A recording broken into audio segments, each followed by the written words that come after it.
See here, I've got some cotton rope, some pretty nice sized cotton rope, and I've got myself a tin. This is probably only a one-time use tin, the way the bottom is built, but it will do to turn this into some char rope. So I'll show you guys how to do this char rope.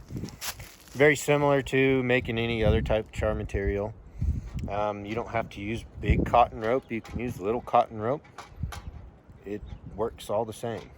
I've got the advantage of having some old halter rope, so I'm going to use this because I need this to make some fire rope, or my type of fire rope. So I've got a little bit of wind today. It just picked up, actually. It wasn't windy about 5 minutes ago, so I'm going to have to find a good spot to do a fire, because as a lot of you may know, I live in the grasslands, and that's one thing you don't want to catch on fire out here, especially when it's windy. So let me find a spot to get set up and get some wood gathered up, and let's get started, guys. Just wanted to show you.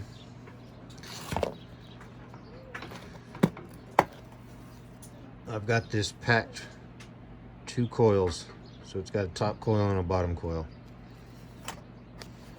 It's going to take quite a while to char this up, but I will have quite a bit of char rope, more than what I need for my fire rope.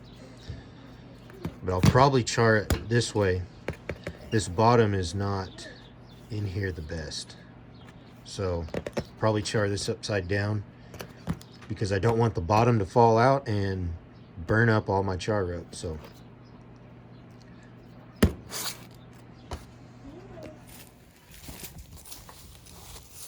hey guys, so I've got a pretty decent fire going. It's definitely hot enough. Ugh, smoke in the eyes. It's definitely hot enough I can go ahead and make my char rope. So I'm gonna go ahead and get this set up here and get it to start cooking. And I will bring you guys back on once this is finished. So, all right guys, I'll come back with you here in a little bit. I'm going to show you, she is still charring up, and the way I can tell is if you can see, you can see the flames coming out around the can here. That means this is still putting off the gases from charring the materials on the inside. So once these flames die that are coming out of the side here, this should be done. And you don't have to light these on fire. You know, if this can was sitting up higher and it was just smoke coming out of those, once it quits smoking, your char material's done. You don't want to cook it too long because you can overcook this stuff and ruin it. But it's fairly simple to make char materials if you have a tin. If you don't have a tin, that's a little bit different story, but it can be done. I may have to show you guys some other ways to make some char materials in the future. Still charring up, guys. And I would like to mention, I have mentioned this before, but you do not need to poke a hole in your tin. If your tin is your fire tin where you keep your fire kit, you might not want to be poking a bunch of holes in it to let all that moisture in. If it's a flip lid style tin, they leak enough, you do not need to poke a hole in them. Some of the screw lid tins, they leak enough, you do not need to poke a hole in them.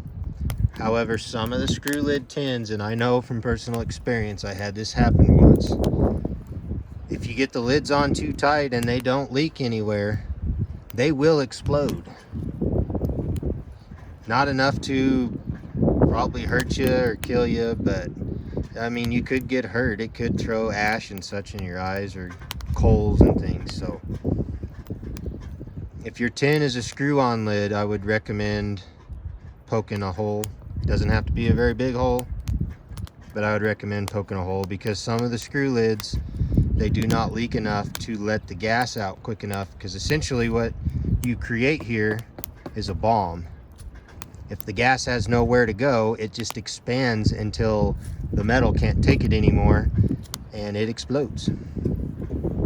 And it is a flammable gas too. Yep, she's still charring up, guys. It's been a good, I'd say 20 minutes since I started the fire, and she's still putting some flames out of the top there. They're not as big as they were, so we're making progress, but slow progress. But there's a lot of material in there too, so the more material you have, the longer it takes to char it. If you guys look there, it looks like we may be done.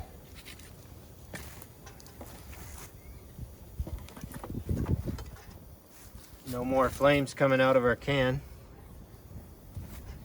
So let's set that down. We will let that cool, and then I will open that for you guys and show you our char rope.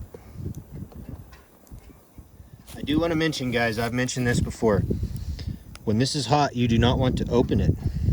Now you can shut it and put it back out. But if you open this, if it gets too much oxygen while that charred material is still pretty hot, it will actually ignite itself and start burning, just like if you were to use it to catch a spark from a ferro rod or flint striker or something like that. So make sure you let that cool. You know, I'd let it cool enough that you could actually touch the tin with your bare hands, and your inside material should be cool enough that when you open that, you won't have any issues with it wanting to ignite on you. All right, guys, I think she's cool enough. You can see the fire's died down.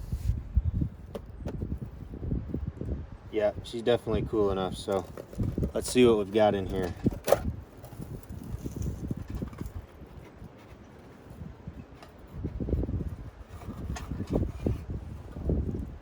Seems to have charred up pretty nice.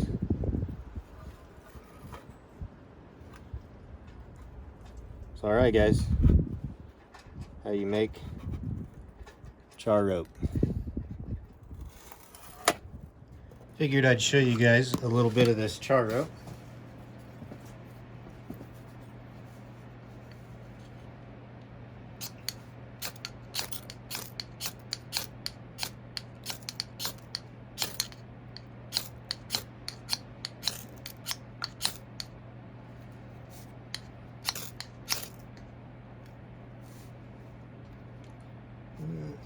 Didn't stay going there.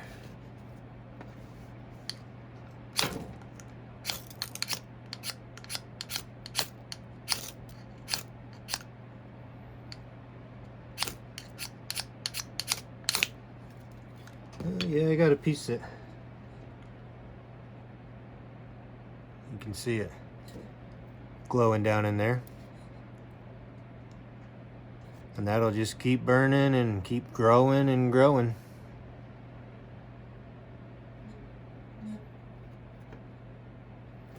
So, alright, guys, thanks for watching. That was cotton char rope. You see that's still just sitting there smoldering and growing.